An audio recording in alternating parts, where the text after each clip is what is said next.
আসসালামু আলাইকুম। প্রিয় শিক্ষার্থী, আশা করি পরিবারের সকল সদস্য সহ তোমরা সুস্থ আছো এবং বাসায় অবস্থান গ্রহণ করতেছো। প্রিয় শিক্ষার্থী, আজকে তোমাদের সামনে আমরা হাজির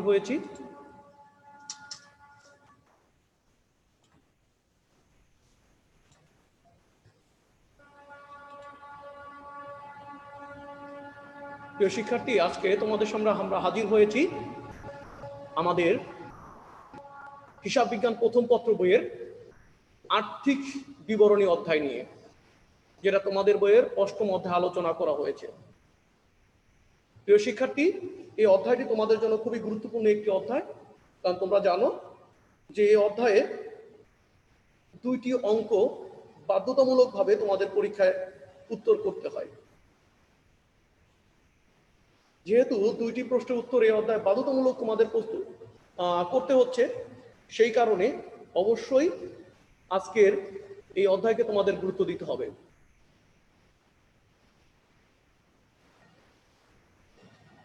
প্রিয় শিক্ষার্থী,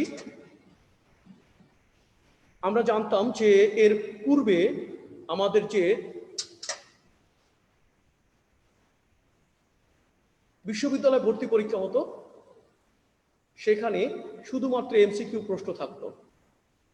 এখন আমাদের যেটা দেখার বিষয় যে সেখানে শুধুমাত্র এমসিকিউ কোশ্চেন না, আমাদের সেই এমসিকিউর পাশে অবশ্যই কিন্তু আমাদের সিকিউ প্রশ্ন থাকে এবং তার উত্তর আমাদের করতে হয়।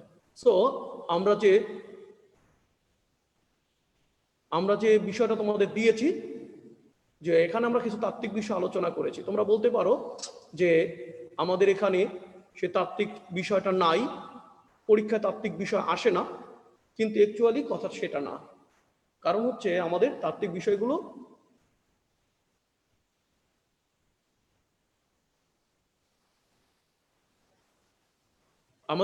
বিষয়গুলো কিন্তু পরীক্ষায় আসে। প্রিয় শিক্ষার্থী, তোমাদেরকে অবশ্যই এই তাত্ত্বিক বিষয়ের উপর মনোযোগ দিতে হবে এবং গুরুত্ব সহকারে বিষয়টা দেখতে হবে। মহান আল্লাহর নামে শুরু করছি। প্রিয় শিক্ষার্থী, এই অধ্যায়ে আমরা যা শিখব, এই অধ্যায়ে আমরা মূলত শিখব আর্থিক বিবরণী, আর্থিক বিবরণীর বিভিন্ন অংশ, বিশদ আয় বিবরণী, মালিকানা সত্ত্ব বিবরণী, আর্থিক অবস্থার বিবরণী, নিট বিক্রয়, নিট ক্রয়, বিক্রিত পণ্যের ব্যয়, মোট মুনাফা, পরিচালন আয়, পরিচালন ব্যয়, পরিচালন মুনাফা, অপরিচালন আয়, অপরিচালন ব্যয় ও নিট মুনাফা, সর্বশেষ সম্পদ দায় ও মালিকানা সত্ত্ব। প্রিয় শিক্ষার্থী, আমরা আর্থিক বিবরণী বলতে কি বুঝি সেই বিষয়টা একটু দেখার চেষ্টা করি। আমরা প্রথমে যদি চলে আসি যে ব্যবসা প্রতিষ্ঠানে মুনাফা অর্জন ক্ষমতা এবং আর্থিক অবস্থা নির্ণয় করার জন্য একটি নির্দিষ্ট সময়ের জন্য যে সকল বিবরণী তৈরি করা হয় তাকে আর্থিক বিবরণী বলে। এই বিষয়টা আমাদের লক্ষ্য রাখতে হয় প্রিয় শিক্ষার্থী।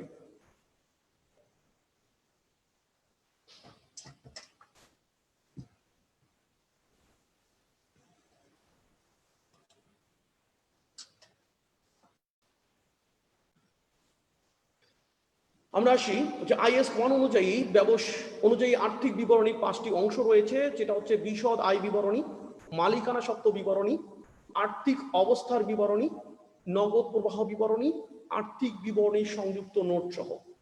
এই প্রিয় শিক্ষার্থী, এই যে আর্থিক বিবরণীর সংযুক্ত নোটস, এটা কিন্তু IS অনুযায়ী আমাদের সব বিষয়গুলো আমরা অঙ্কে উপস্থাপন করলেও কিছু বিষয় যারা আমাদের আর্থিক বিবরণীগুলো পর্যালোচনা করে তাদের মনে প্রশ্ন থেকে যায়, আর সেই কারণেই আমাদের কিন্তু আর্থিক বিবরণীর সংযুক্ত নোটস উপস্থাপন করতে হয়। যে শিক্ষার্থী, এখানে মালিকানা সত্ত্ব বিবরণীর অপোজিটে আমরা কিছু কথা বলেছি, সংরক্ষিত আয় বিবরণী, শেয়ার হোল্ডারদের মালিকানা সত্ত্ব বিবরণী। এই বিষয়টা হচ্ছে আমাদের যৌথ মূলধনী কোম্পানির জন্য আমাদের মালিকানা সত্ত্ব বিবরণীর পরিবর্তে এই দুইটা অ্যাকাউন্টস করতে হয়, এবং সেটা আমরা হিসাব বিজ্ঞান দ্বিতীয় পত্র বইয়ের যখন আর্থিক অবস্থা বিবরণী করব যৌথ মূলধনী কোম্পানি, সেই ক্ষেত্রে এই বিষয়টা আমরা দেখতে পারবো।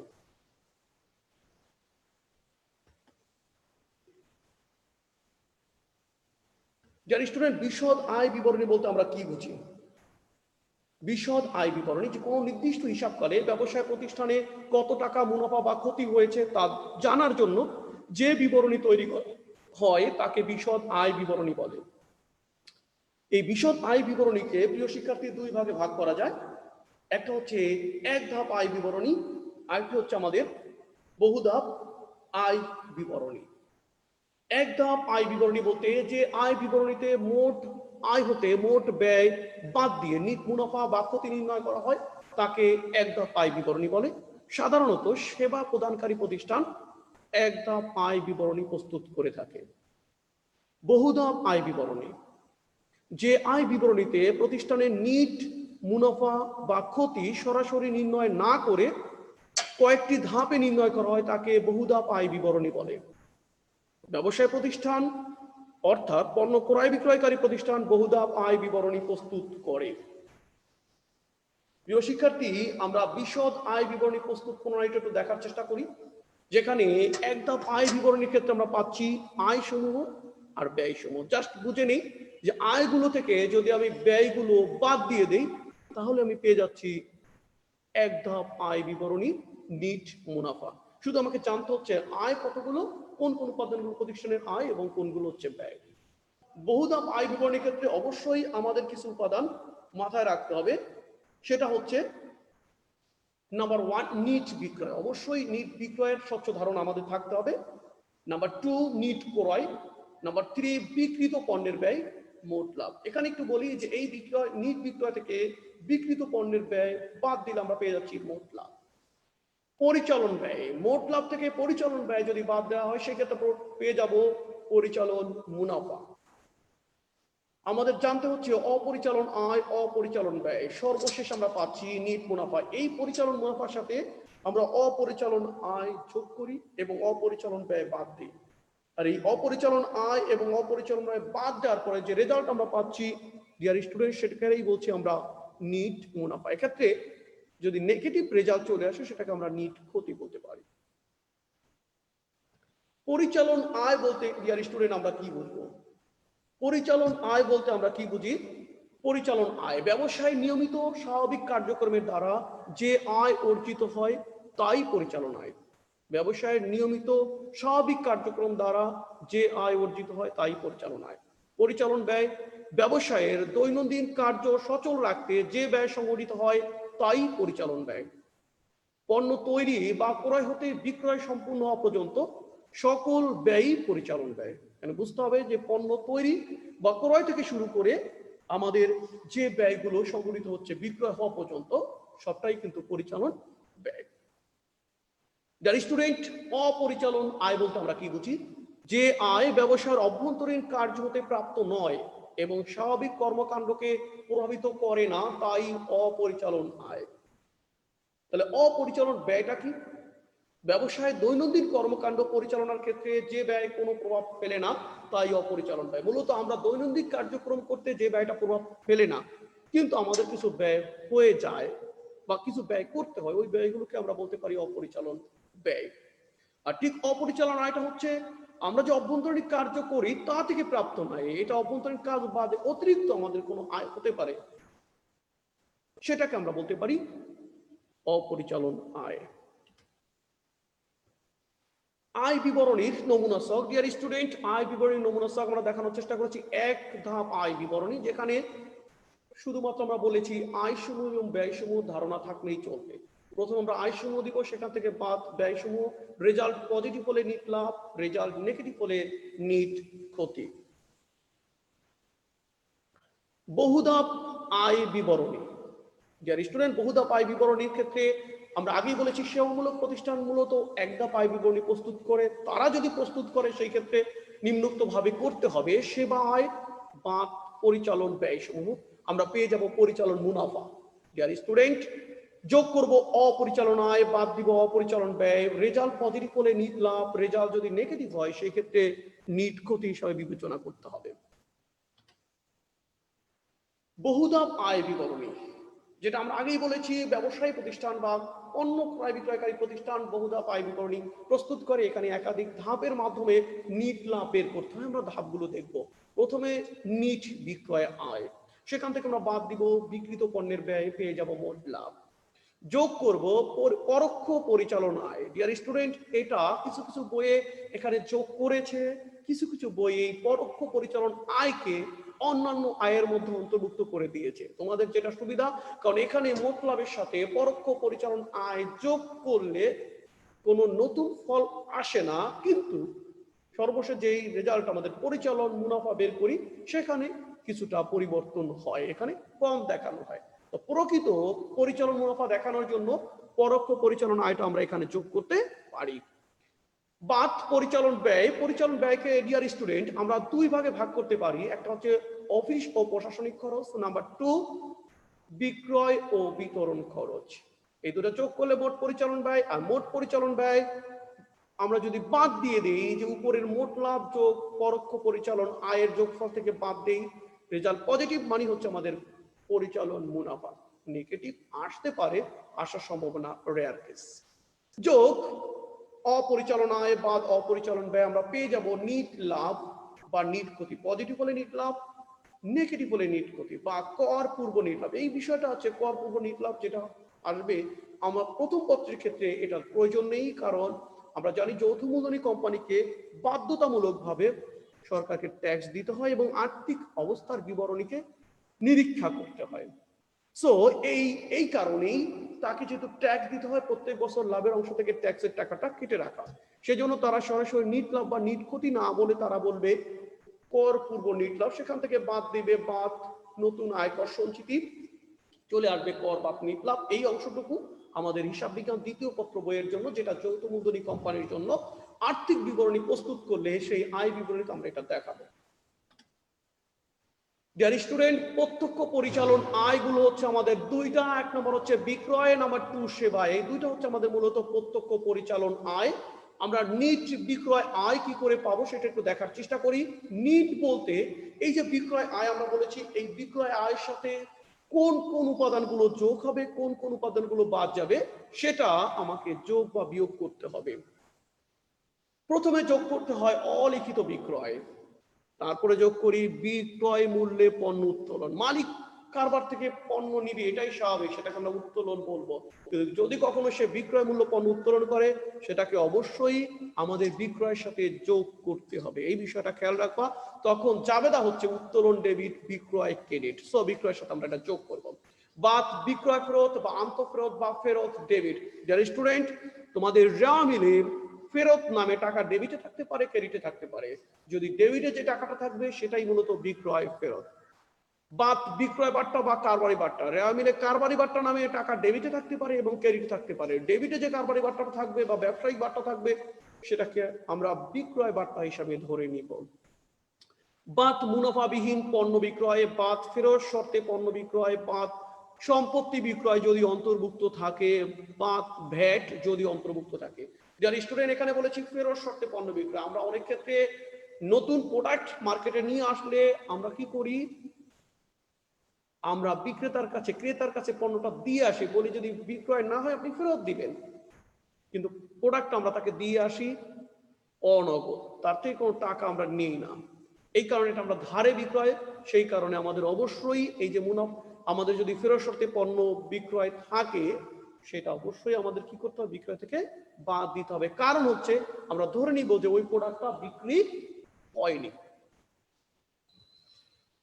ডিয়ার স্টুডেন্ট, আরেকটা আমরা দিয়েছি, সেটা হচ্ছে মুনাফাবিহীন পণ্য বিক্রয়। আমরা আমাদের পরিচিত জন যদি আমাদের কাছে আসে, সেই ক্ষেত্রে প্রতিষ্ঠান চাইলে মুনাফা না নিয়ে ক্রয় মূল্যে প্রোডাক্ট বিক্রি করতে পারে। সেই ক্ষেত্রে আমাদের এই কাজটা হচ্ছে বিক্রয় থেকে বাদ দিতে হয় এবং ক্রয় থেকেও বাদ দিতে হয়, যদি ক্রয় বিক্রয়ের মধ্যে এই বিক্রয়টা অন্তর্ভুক্ত করা হয়। নর্মালি যদি আমি জাবেদা করি মুনাফাবিহীন পণ্য বিক্রয়, সেই ক্ষেত্রে আমরা জাবেদা করতে পারি নগদে বিক্রি হলে নগদান ডেবিট, ক্রয় ক্রেডিট। আমি যদি জাবেদাটা বলা থাকে যে বিক্রয় অন্তর্ভুক্ত করে ফেলেছে, সেই ক্ষেত্রে আমরা বিক্রয় থেকেও বাদ দিব, ক্রয় থেকেও বাদ দিব। ডিয়ার স্টুডেন্ট, নিট বিক্রয়ের আরেকটি সূত্র আমরা দিয়েছি, মোট লাভ প্লাস বিক্রিত পণ্যের ব্যয়। এটা আমাদের এমসিকিউর জন্য প্রয়োজন। নিট সেবা আয় কিভাবে বের করতে পারি? ডিয়ার স্টুডেন্ট, সেবা আয় প্লাস অলিখিত সেবা আয় প্লাস অনুপার্জিত সেবা আয়ের অর্জিত অংশ বিয়োগ অনুপার্জিত সেবা আয়। ডিয়ার স্টুডেন্ট, আমাদের যতটুকু অনুপার্জিত সেবায় থাকবে, অনুপার্জিত সেবায় যতটুকু সেবায়ের মধ্যে থাকবে, সেটা কিন্তু অবশ্যই আমাকে কি করতে হবে, বিয়োগ করতে হবে। পরোক্ষ পরিচালনায় আমরা বলেছিলাম যে পরোক্ষ পরিচালন আয়গুলো আমরা একটু যোগ করে দিব। তাহলে যদি পরোক্ষ পরিচালনায় মোট লাভের সাথে আমরা যোগ করতে চাচ্ছি, তাইলে আমাকে জানতে হবে সেই পরোক্ষ পরিচালন আয় কোনগুলো। সেটা হচ্ছে বাট্টা প্রাপ্তি, কমিশন প্রাপ্তি এবং চালানি কারবারের মুনাফা। যে শিক্ষার্থী তোমরা যদি কোথাও বুঝতে সমস্যা অনুভব করো, তোমরা মেসেঞ্জারে এখনই কোনো তথ্য কমেন্টস লিখলে, ফেসবুকে আমাদের কমেন্টস লিখলে আমি তোমাদের প্রশ্নের উত্তরটা দেওয়ার চেষ্টা করব। আমি তোমাদের ফেসবুকের কমেন্টসগুলো দেখতে পাচ্ছি, সো তোমরা চাইলে সেখানে তোমাদের প্রশ্নটা লিখে দিতে পারো, আমি সেই টপিকসটা নিয়ে আলোচনা করব যেটা তোমাদের বুঝতে সমস্যা হচ্ছে এখন। তারপরেও তোমাদের জন্য কথা হচ্ছে, যদি পরবর্তী দেখো যে বুঝতে সমস্যা, তোমরা সরাসরি আমাকে মোবাইলে কল করতে পারো অথবা আমার মেসেঞ্জারে যে কোনো মন্তব্য সেন্ড করলে আমি অবশ্যই তোমাদের প্রশ্নের উত্তর দিব। ক্লাসটি 15 মিনিট দেরিতে আমি শুরু করেছি, এটা আমারই মিস্টেক। আমি মনে করেছিলাম লাইভ চলছে, কিন্তু অ্যাকচুয়ালি ক্লাস চলছিল না, নতুন করে আবার শুরু করতে হয়েছে। যার স্টুডেন্ট পরিচালন ব্যয় প্রত্যক্ষ, এই যে বিক্রিত পণ্যের ব্যয়টা, এটা কিন্তু পরিচালন ব্যয় এবং প্রত্যক্ষ পরিচালন ব্যয়। আমরা বিক্রিত পণ্যের ব্যয় কি করে বের করবো সেটা একটু দেখার চেষ্টা করি। ডিয়ার স্টুডেন্ট, প্রারম্ভিক মজুত পণ্য নিট, এই নিট মানে তার মানে প্রারম্ভিক মজুত পণ্যের সাথে কোনো যোগ বা বিয়োগ হতে পারে, সেটা আমরা সামনে দেখবো। যোগ নিট ক্রয় যোগ অন্যান্য প্রত্যক্ষ খরচ সমূহ, আমরা পেয়ে যাব বিক্রয় উপযোগী পণ্যের ব্যয়। সেখান থেকে বাদ দিব আগুনে বিনষ্ট পণ্য বা দুর্ঘটনায় বিনষ্ট পণ্য, বাদ সমাপনী মজুত পণ্য নিট। তার মানে কি এই সমাপনী মজুত পণ্যের সাথে কোন উপাদানগুলো যোগ হবে বা কোন উপাদানগুলো বিয়োগ হবে, সেই বিষয়টা কিন্তু আমাকে ডিয়ার স্টুডেন্ট জানতে হবে। আমরা সেটা দেখানোর চেষ্টা করব। পেয়ে যাব বিক্রিত পণ্যের ব্যয়। আর এই বিক্রিত পণ্যের ব্যয় পাওয়ার ক্ষেত্রে আমাদের আরো কিছু সূত্র ইউজ করেছি, যেমন বিক্রিত পণ্যের ব্যয় ইকুয়াল আমরা লিখেছি নিট বিক্রয় বিয়োগ মোট লাভ। মোট লাভ বের করার ক্ষেত্রে আমরা কিছু সূত্র দিয়েছি, পরিচালন মুনাফা প্লাস পরিচালন ব্যয় বিয়োগ পরোক্ষ পরিচালন আয়। আরেকটি সূত্র দিয়েছি ডিয়ার স্টুডেন্ট, পরিচালন ক্ষতি বিয়োগ পরিচালন ব্যয় প্লাস পরোক্ষ পরিচালন আয়। এখানে একটা কথা বলেছি, এখানে ঋণাত্মক মান আসবে, যেহেতু পরিচালন ক্ষতি ঋণাত্মক, আমি তো ঋণাত্মক দেখাচ্ছি না, আমি 10,000 টাকাকে পরিচালন লাভ না বলে বলে দিচ্ছি পরিচালন ক্ষতি। সেটা ঋণাত্মক যদি না দেখাই, তাহলে ওই টাকাটা যদি আমি পজিটিভ দেখাই, সেই ক্ষেত্রে কি হচ্ছে, সেই কারণে আমি যদি এখানে 10,000 টাকা ধরি পজিটিভ, তাহলে পরিচালন ব্যয় আর এই দুটো যোগ করলে অবশ্যই মানটা ঋণাত্মক আসবে। সেজন্য বলে দিয়েছি এখানে ঋণাত্মক মান আসবে, যেহেতু পরিচালন ক্ষতি ঋণাত্মক তাই ফলকে পজিটিভ ধরতে হবে আর ওটাই হবে মোট লাভ। এখানে ঋণাত্মক যে মানটা আসবে অ্যাকচুয়ালি সেটাই হচ্ছে নিট লাভ। ঋণাত্মক আসলে সমস্যা নেই, টাকাটা কিন্তু পজিটিভ রেজাল্টটা। তারপর তুমি মান উল্টা ভাবে ঘুরে বসায় দেখো যে টাকা কিন্তু ঠিক আছে। যার স্টুডেন্ট পরিচালন ব্যয় প্রত্যক্ষ আরেকটি উপাদান হয়েছে নিট ক্রয়। তার মানে আমরা বুঝলাম যে নিট ক্রয়টাও কিন্তু বিক্রিত পণ্যের ব্যয় যেমন প্রত্যক্ষ পরিচালন ব্যয়, ঠিক নিট ক্রয়টাও কিন্তু প্রত্যক্ষ পরিচালন ব্যয়। আমরা নিট ক্রয়টা ডিয়ার স্টুডেন্ট কিভাবে পেতে পারি? প্রথমে ক্রয় যোগ অলিখিত ক্রয়, যেটা আমরা হিসাবমুক্ত করিনি, বিক্রয়ের সাথে ঠিক যেটা আমাদের হিসাবমুক্ত হয়নি সেটা যোগ করেছি, বাদ ক্রয় ফেরত বা বহি ফেরত বা ফেরত ক্রেডিট। আমরা বিক্রয়ে বলেছিলাম শুধু ফেরতের টাকা থাকলে ডেবিটেরটা যদি বিক্রয় ফেরত হয় সো ক্রেডিটেরটা বাদ কারবারি ক্রয় বাট্টা বা কারবারি বাট্টা ডেবিট ক্রেডিট। ডিয়ার স্টুডেন্ট, আমরা বলেছিলাম ডেবিটেরটা যদি বিক্রয় বাট্টা হয় সো ক্রেডিটেরটা কারবারি বাট্টা বা ব্যবসায়িক বাট্টা, এটা হবে আমাদের ক্রয় বাট্টা। বাট বিনামূল্যে পণ্য বিতরণ, আমরা বিজ্ঞাপন উদ্দেশ্যে বিনামূল্যে পণ্য বিতরণ করে থাকি ডিয়ার স্টুডেন্ট, সেই ক্ষেত্রে আমাদের যে কাজটি করতে হবে অবশ্যই বিনামূল্যে পণ্য বিতরণ ক্রয় থেকে বাদ দিতে হবে এবং বিজ্ঞাপনের সাথে যোগ করতে হবে, কারণ আমরা জানি এর জন্য যাবে দেওয়া হয় বিজ্ঞাপন ডেবিট, ক্রয় হিসাব ক্রেডিট। পণ্য উত্তোলন, পণ্য উত্তোলন ডিয়ার স্টুডেন্ট, আমরা যেটা দেখতে পাচ্ছি পণ্য উত্তোলনের ক্ষেত্রে মালিক পণ্য উত্তোলন করতে পারে স্বাভাবিক, এবং সেটা আমরা ক্রয় মূল্যই ধরে নেই। যদি পণ্য উত্তোলন হয় আমরা পণ্য উত্তোলনটা ক্রয় থেকে বাদ দিব। বাদ মুনাফাবিহীন পণ্য বিক্রয়, যেটা এর আগে আলোচনা করেছি, অফিসের প্রয়োজনে পণ্য ব্যবহার যদি হয় বাদ দিব। বাদ মণিহারি বা সম্পদ ক্রয় যদি অন্তর্ভুক্ত থাকে, প্রশ্নে অবশ্যই গল্পে বলে দিতে হবে যে মুনাফাবিহীন মণিহারি বা সম্পদ ক্রয়ের মধ্যে অন্তর্ভুক্ত আছে, বাদ ভ্যাট যদি অন্তর্ভুক্ত থাকে আমাদের প্রশ্নে বলে দিবে অবশ্যই যে ভ্যাট সহ পণ্য ক্রয়, তাহলে আমি সেই ভ্যাটটাকে ক্রয় থেকে বাদ দিতে পারবো।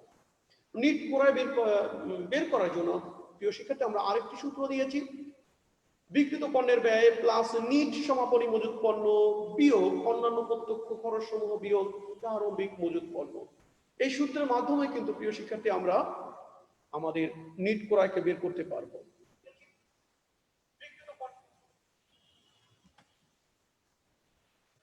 পরিচালন ব্যয় প্রত্যক্ষ, পরিচালন ব্যয়ের প্রত্যক্ষ পরিচালন ব্যয় আরো কিছু আমরা দেখানোর চেষ্টা করেছি, যেখানে রয়েছে অন্যান্য প্রত্যক্ষ খরচ সমূহ, সেগুলো কি আমরা এর আগে দুইটা পেয়েছিলাম, নিট ক্রয় আমরা পেয়েছি প্রত্যক্ষ, বিক্রিত পণ্যের ব্যয় পেয়েছি প্রত্যক্ষ, এবার পাচ্ছি অন্যান্য প্রত্যক্ষ খরচ কি, তার মধ্যে রয়েছে মজুরি, পরোক্ষ মজুরি, অনুৎপাদন মজুরি, উৎপাদন মজুরি, কুলি খরচ, রয়্যালিটি, মাল খালাস খরচ, বিশেষ প্যাকিং খরচ, ক্রয় পরিবহন বা পরিবহন বা আন্ত পরিবহন, জলযান ভাড়া, জাহাজ ভাড়া, আমদানি শুল্ক, শুল্ক, ক্রয় শুল্ক, নগর শুল্ক, আবগারি শুল্ক, customs duty, lubricant, dock charge, clearing charge, office অঙ্কন বেতন, পণ্য তৈরির জন্য নকশা খরচ, ডিজাইন খরচ, মেশিন বা যন্ত্রপাতি বা কলকবজার অবচয় খরচ যদি কারখানা সংক্রান্ত খরচ থাকে। ডিয়ার স্টুডেন্ট, কারখানা সংক্রান্ত খরচ থাকলেই তখন আমি এই মেশিন যন্ত্রপাতি বা কলকবজার অবচয়কে প্রত্যক্ষ খরচ হিসাবে বিবেচনা করতে পারবো, নতুবা কিন্তু এটা করা যাবে না। কারবার খরচ যদি অফিস খরচ, একই প্রশ্নে অফিস খরচ এবং কারবার খরচ দুটি রয়েছে, সেই ক্ষেত্রে আমরা এটাকে অন্তর্ভুক্ত করব। কারখানা সংক্রান্ত সকল খরচ, ডিয়ার স্টুডেন্ট, কারখানা সংক্রান্ত যে খরচগুলো আমাদের এখানে থাকবে সেটা অবশ্যই আমরা এখানে অন্তর্ভুক্ত করে দিব, সেটা হচ্ছে আমাদের পরিচালন প্রত্যক্ষ, পরিচালন ব্যয় প্রত্যক্ষ। নিট সমাপনী মজুত পণ্য, ডিয়ার স্টুডেন্ট, আমরা কিভাবে নিট সমাপনী মজুত পণ্য পাবো? সমাপনী মজুত পণ্য যোগ ক্রেতার নিকট মজুদ বা ফেরত শর্তে পণ্য বিক্রয়ের ক্রয় মূল্য। ডিয়ার স্টুডেন্ট, আমরা যেটা পেয়েছি, যে আমরা যেটা জেনেছি যে আমরা পণ্য দোকানদারকে দিয়ে আসছি, যেহেতু সেটা নতুন প্রোডাক্ট ছিল, সে রাখতে চায়নি, তাকে আমরা বাকিতেই দিয়ে আসছি। ওই প্রোডাক্টের মালিক তো সে না, সেটার মালিক কিন্তু আমি। সো আমাকে মজুদের সাথে সেটাকে যোগ করতে হবে, ক্রেতার নিকট মজুদ বা ফেরত শর্তে পণ্য বিক্রয়ের ক্রয় মূল্যটা আমরা সমাপনী মজুদের সাথে যোগ করব। যোগ পরিবহনাধীন পণ্য, ডিয়ার স্টুডেন্ট, আমরা প্রোডাক্ট ক্রয় করার পথে যখন আমরা আর্থিক বিবরণী করছি, তখন কোনো প্রোডাক্ট আমার পরিবহনে থাকতেই পারে, সেটাও আমার পণ্য, সেটা আমরা যোগ করব। যোগ অলিখিত ফেরত পণ্যের ক্রয় মূল্য, আমার যদি বিক্রয় ফেরত আসে, সেটা যদি অলিখিত ফেরত হয়, অবশ্যই তার ক্রয় মূল্যটা মজুদের সাথে যোগ করব, যদি অন্তর্ভুক্ত না হয়। বাদ অসরবরাহিত পণ্যের ক্রয় মূল্য, আমরা প্রোডাক্ট বিক্রি করেছি কিন্তু সরবরাহ করতে পারি নাই, সেই প্রোডাক্ট আমাকে বাদ দিতে হবে।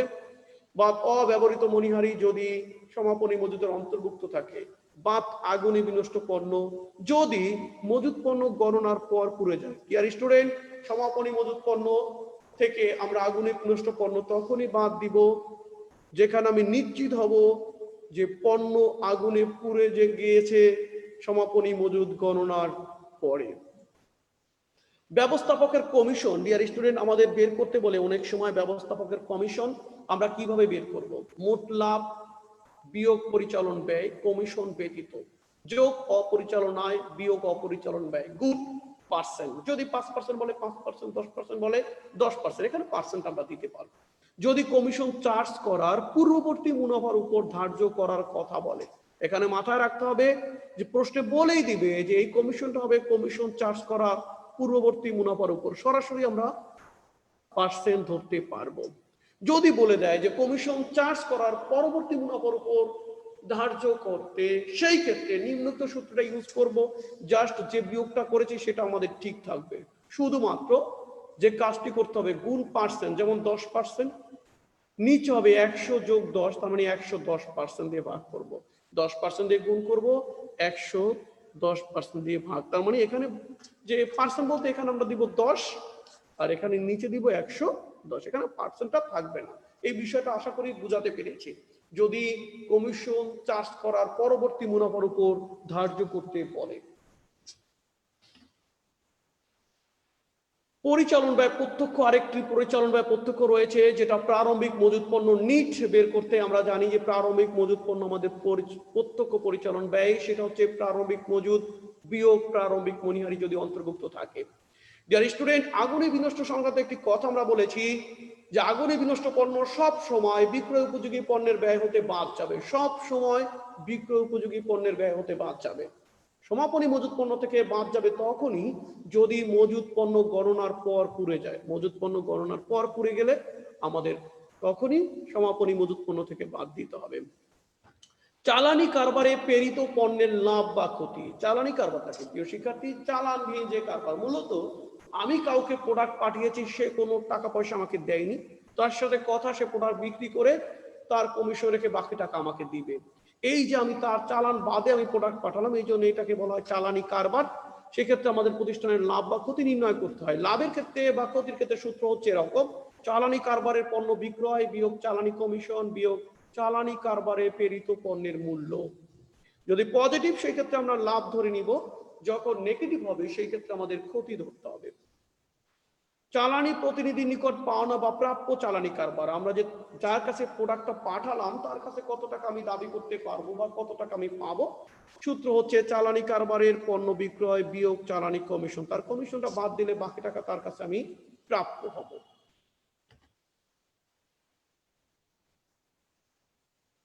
প্রিয় শিক্ষার্থী, অনাদায়ী পাওনা খরচ আমাদের একটা খুব গুরুত্বপূর্ণ উপাদান। এটা 2 মার্কের জন্য পরীক্ষা আসে, সিকিউ যেমন আসে, এমসিকিউর জন্য গুরুত্বপূর্ণ, ভর্তি পরীক্ষার জন্য আরো গুরুত্বপূর্ণ।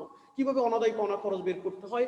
অনাদায়ী পাওনা যেটা রেওয়া মিলে থাকবে যোগ নতুন অনাদায়ী পাওনা যেটা সমন্বয় থাকবে যোগ নতুন অনাদায়ী পাওনা সঞ্চিতি যেটা সমন্বয় থাকবে বাদ পুরাতন অনাদায়ী পাওনা সঞ্চিতি যেটা রেওয়া মিলে থাকবে। এই সূত্রটা মাথায় রাখতে হবে। নতুন অনাদায়ী পাওনা সঞ্চিতি আমরা কিভাবে বের করব? দেনাদার যোগ অলিখিত বিক্রয় যোগ চেক বা বিল প্রত্যাখ্যান যোগ প্রাপ্য বিল অমর্যাদা বিয়োগ অলিখিত বিক্রয় ফেরত বিয়োগ নতুন অনাদায়ী পাওনা গুণ পার্সেন্ট। যে পার্সেন্ট আমাকে বলে দিবে, টাকার পরিমাণ বলে দিলে তো কোনো কথাই নেই। এই ক্ষেত্রে আরেকটা বিষয় মাথায় রাখতে হয়, নতুন অনাদায়ী পাওনা সঞ্চিতির ক্ষেত্রে পার্সেন্ট না বলে এত টাকা দ্বারা বৃদ্ধি করো, এত টাকায় উন্নীত করো। যখন বলে এত টাকা দ্বারা বৃদ্ধি করো, তখন মাথায় রাখতে হবে পুরাতন যে অনাদায়ী পাওনা সঞ্চিতিটা রেওয়া মিলে আছে তার সাথে ওই টাকাটা যোগ করলে যেটা হবে সেটাই হচ্ছে নতুন অনাদায়ী পাওনা সঞ্চিতি। যদি বলে এত টাকায় উন্নীত করো, তার মানে যত টাকায় উন্নীত করতে বসে সেটাই হচ্ছে নতুন অনাদায়ী পাওনা সঞ্চিতি, আর রেওয়া মিলে যেটা সেটা হচ্ছে পুরাতন। আবার বলতে পারে এত টাকা হ্রাস করো, যেমন রেওয়া মিলে ছিল 2000 টাকা, এখন বলছে 1500 টাকায় হ্রাস করো, তার মানে 1500 টাকাই হচ্ছে নতুন, রেওয়া মিলে যে 2000 টাকা ছিল সেটা হচ্ছে পুরাতন। এই বিষয়গুলো মাথায় রাখতে হবে যে এত টাকা দ্বারা বৃদ্ধি করো, তাহলে আমি পুরাতনের সাথে যোগ করলে যেটা পাবো নতুন। এত টাকায় উন্নীত করো, তার মানে যত টাকায় উন্নীত করতে বলছে সেটাই নতুন। এত টাকায় হ্রাস করো, তার মানে এটাই নতুন। এই কথাগুলো বুঝে নিতে হবে। গানের কথার মতো, সব কথা বলে না হৃদয়, কিছু কথা বুঝে নিতে হয়। এই যে আমরা কিছু কথা অবশ্যই নিজ থেকে বুঝে নিব এবং বুঝে টেকনিক খাটিয়ে কাজ করতে হবে, আর এই টেকনিকটাই আমি খাটাতে পারলেই পরীক্ষা ভালো কিছু করতে পারবো। বিজ্ঞাপন খরচ আমরা কিভাবে বের করব? বিজ্ঞাপন যোগ বিনামূল্যে পণ্য বিতরণ বিয়োগ বিলম্বিত বিজ্ঞাপন। বিলম্বিত বিজ্ঞাপনটা কিভাবে বের হতে পারে ডিয়ার স্টুডেন্ট? বিজ্ঞাপন যোগ বিনামূল্যে পণ্য বিতরণ বিয়োগ অবলাপন।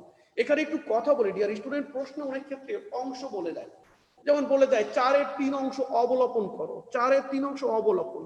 তাহলে 4/3 অংশ যদি অবলোপন হয় তাহলে বিলম্বিত কতটুকু? 4/1 অংশ। মাথায় রাখবো, আমরা যখন বিজ্ঞাপন খরচ বের করব কখনোই বিজ্ঞাপন থেকে বাদ অবলোপন দিব না। বিজ্ঞাপন থেকে বাদ অবলোপন কথাটা আমরা লিখবো না, কারণ হচ্ছে আমরা লিখবো বিলম্বিত। অবলোপন হচ্ছে খরচ, আর খরচটাই আমি আয় বিবরণীতে দেখাবো, সেই কারণে অবলোপনটা আমরা কখনোই বাদ দিব না, আমরা অবশ্যই লিখবো বিলম্বিত। আর বিলম্বিত বিজ্ঞাপনের ক্ষেত্রে বের করার ক্ষেত্রে আমরা অবলোপন বাদ দিতে পারি। মণিহারি খরচ আমরা কিভাবে বের করতে পারি ডিয়ার স্টুডেন্ট? মণিহারি যোগ অলিখিত মণিহারি ক্রয় যোগ প্রারম্ভিক মণিহারি বা অব্যবহৃত মণিহারি। ডিয়ার স্টুডেন্ট, এই বিষয়গুলো আমাদের একটু মাথায় রাখতে হবে, তাহলে মণিহারি খরচ আমরা পেয়ে যাচ্ছি। পরিচালন ব্যয় পরোক্ষ। পরিচালন ব্যয়গুলো আমাদের 2 ভাগে ভাগ করেছি। অফিস ও প্রশাসনিক খরচ একটু দেখার চেষ্টা করি। সেগুলো হচ্ছে অফিসের ভাড়া, খাজনা ও কর, অফিস খরচ।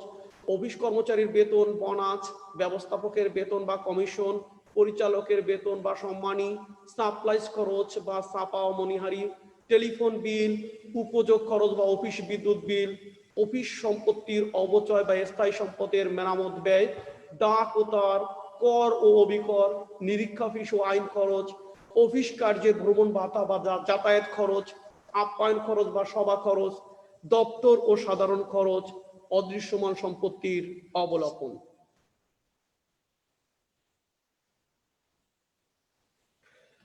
পরিচালন ব্যয় পরোক্ষ।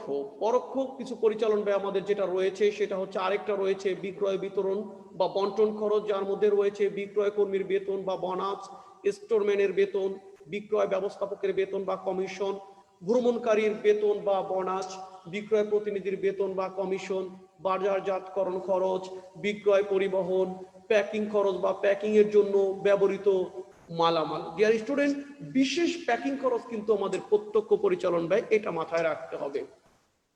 বিক্রয় শুল্ক বা রপ্তানি শুল্ক, শোরুম খরচ, খরিদ্দারের আপ্যায়ন খরচ, বিজ্ঞাপন খরচ, অনাদায়ী পাওনা খরচ, বার্তা খরচ বা প্রদত্ত বার্তা, কমিশন প্রদান, ডেলিভারি খরচ, ভাড়া স্টোর, আদায় চার্জ, বিক্রয় কমিশন, অবচয় ডেলিভারি ভ্যান, বীমা খরচ, স্টোর ভবন। ডিয়ার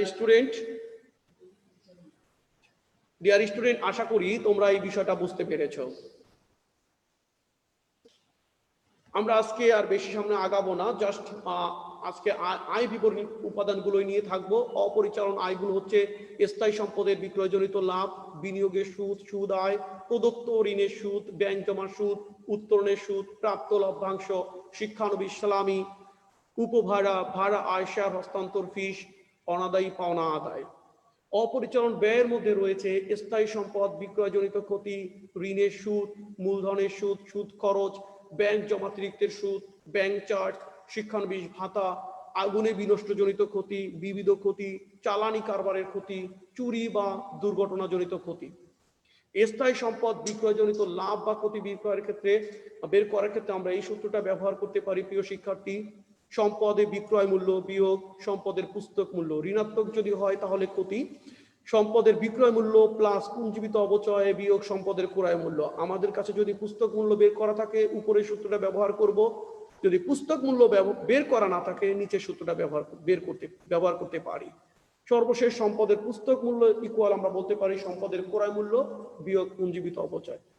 প্রিয় শিক্ষার্থী, এই উপাদানগুলো অবশ্যই তোমাদের নখদর্পণে রাখতে হবে যদি আর্থিক বিবরণীতে তোমাকে ভালো কিছু করতে হয়।